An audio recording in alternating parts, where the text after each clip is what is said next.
জেলার চিঠি বাঁকুড়া জেলা থেকে পাঠিয়েছেন আমাদের সংবাদদাতা দেবাশিস মৌলিক। জেলা জুড়ে নির্বিঘ্নে চলছে এসআইআর এর কাজ। যদিও ভোটার তালিকার বিশেষ নিবিড় সংশোধন পর্বের শেষের মুখেও 1892 জন ভোটারের কাছে এনুমারেশন ফর্ম পৌঁছে দেওয়া সম্ভব হয়নি বলে খবর। ফর্ম না পেয়ে নাগরিকদের জানান দিতে ও কি করণীয় তা জানাতে প্রশাসনের তরফে এলাকায় এলাকায় মাইক নিয়ে প্রচারও চলছে। East India karate selection weight category -65 অনূর্ধ্ব 13 বিভাগে রূপোর পদক জিতে জেলাকে গর্বিত করেছেন বাঁকুড়ার প্রত্যন্ত এলাকার ছেলে ঋদ্ধিমান। সম্প্রতি ভারতবর্ষের পূর্বের 4 রাজ্য নিয়ে এক প্রতিযোগিতায় ছাতনা চণ্ডীদাস বিদ্যাপীঠের ছাত্র ঋদ্ধিমান চ্যাটার্জি দ্বিতীয় স্থান ছিনিয়ে নেয়।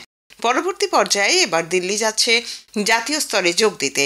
সম্প্রতি ওড়িশার ভুবনেশ্বরে উৎকল ক্যারাটে বিদ্যালয়ে 4টি রাজ্যের মধ্যে চলে ইস্ট জোনাল সিলেকশন। রাজ্যস্তরে ব্রোঞ্জ পদক পেয়ে জোনাল সিলেকশনের জন্য প্রতিযোগিতায় নামে ঋদ্ধিমান। 6 বছর আগে শুরু হওয়া ক্যারাটে জার্নি একটু একটু করে পরিপূর্ণতা পাওয়ায় খুশি ঋদ্ধিমান ও তার পরিবার। ঋদ্ধিমানের প্রশিক্ষক আর্যুষ্মান সরকার বলেন, আগামী ডিসেম্বরে দিল্লি স্টেডিয়ামে অনুষ্ঠিত হতে চলেছে জাতীয় স্তরের প্রতিযোগিতা।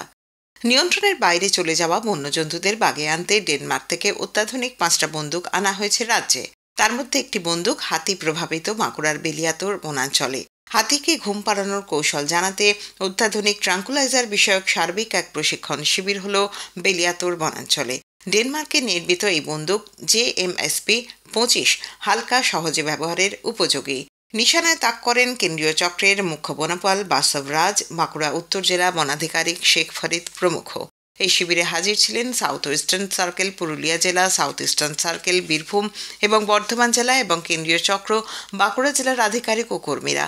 ট্রাঙ্কুলাইজ করতে কোন ওষুধ কোন প্রাণীর জন্য কতটা প্রয়োজন, সঙ্গে ট্রাঙ্কুলাইজ করলে কি সমস্যা হতে পারে সেসব বিষয়ে আলোকপাত করা হয়। টেরাকোটা পত্রিকার আয়োজনে ঐতিহ্যের অন্বেষণ শীর্ষক অনুষ্ঠান হল টেরাকোটা শহর মন্দির নগরী বিষ্ণুপুরে। 4র্থ বর্ষের এই অনুষ্ঠানে আচার্য যোগেশচন্দ্র রায় বিদ্যানিধি নামাঙ্কিত জীবনকৃতি সম্মাননা প্রদান করা হয় পণ্ডিত নবকুমার ভট্টাচার্যকে। উত্তরবঙ্গের ক্ষেত্র সমীক্ষক তথা গবেষক দিলীপ বর্মা এবং রাঢ়বঙ্গের বিশিষ্ট গবেষক অরবিন্দ চট্টোপাধ্যায়কে টেরাকোটা পুরস্কারে ভূষিত করা হয়। এছাড়াও বাংলার সরা গ্রন্থের জন্য টেরাকোটা পুরস্কার দেওয়া হয় লেখক বিধান বিশ্বাসকে। টেরাকোটা পত্রিকার সম্পাদক প্রদীপ কর জানান, সারাদিনব্যাপী এই অনুষ্ঠানে নির্মল কুমার বসু স্মারক বক্তৃতা, অমিয় কুমার বন্দ্যোপাধ্যায় স্মারক বক্তৃতা দেন বিশিষ্ট অতিথিরা। অনুষ্ঠানে বিষ্ণুপুর ঘরানার ধ্রুপদ পরিবেশন করেন পণ্ডিত জগন্নাথ দাশগুপ্ত। রাজ্যের বিভিন্ন প্রান্ত থেকে আসা প্রত্নতত্ত্ব, নৃতত্ত্ব এবং লোক সংস্কৃতির শতাধিক ক্ষেত্র সমীক্ষক ও গবেষক হাজির ছিলেন এই উৎসবে। নভেম্বর মাসের শেষ মুহূর্তে শীত পড়ায় এবার খুশি শীত পিপাসুরা। অন্যান্য বছরগুলোর মতো চলতি বছরে জেলার মানুষ নভেম্বরের শুরুতেই আশায় বুক বেঁধেছিলেন শীতের জন্য, কিন্তু আদপে তাপমাত্রার পারদ কমেনি। বাঁকুড়া জেলায় কনকনে শীত পাওয়া যায় মাত্র কয়েকটা দিন। এবার সেই অপেক্ষায় দিন গুনছেন জেলাবাসী। শীতের আমেজ পড়তেই রঙিন রূপে সেজে উঠেছে রাজ্যের গুরুত্বপূর্ণ প্রকৃতি পর্যটন কেন্দ্র বাঁকুড়ার রানী মুকুটমণিপুর। জল জঙ্গল পাহাড় ঘেরা কংসাবতী জলাধারের পাড়ে রঙিন পথচিত্র পর্যটকদের নতুন আকর্ষণ হয়ে উঠেছে। কংসাবতী জলাধারের পাড় ধরে চলা রাস্তার ওপর আঁকা হয়েছে রঙিন আলপনা বা পথচিত্র। স্থানীয় শিল্পীদের হাতের স্পর্শে নৌকা, ময়ূর, হরিণ, মাছ সহ এলাকার বিশেষত্ব এই সবই ফুটে উঠেছে রঙের ছোঁয়ায়। পথচিত্র আঁকার কাজে যুক্ত শিল্পীরা জানান, মুকুটমণিপুর বছরের পর বছর ধরেই পর্যটকদের প্রিয় জায়গা। রাজ্য ছাড়াও ভিন রাজ্য থেকেও বহু মানুষ বেড়াতে আসেন।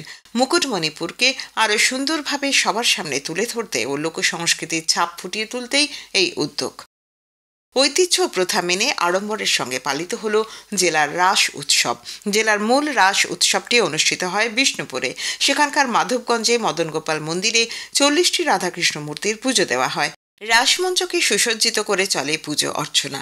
প্রথা মেনে সদর শহরের রাসতলা সহ গোপীনাথপুর, মালিয়াড়া, খামারবেড়িয়া, ব্রজরাজপুর, কুমিদ্দা, বাঁশি, ইন্দাসের, শাসপুর, পুরন্দরপুর প্রভৃতি জায়গাতেও রাসযাত্রা উৎসব অনুষ্ঠিত হয়।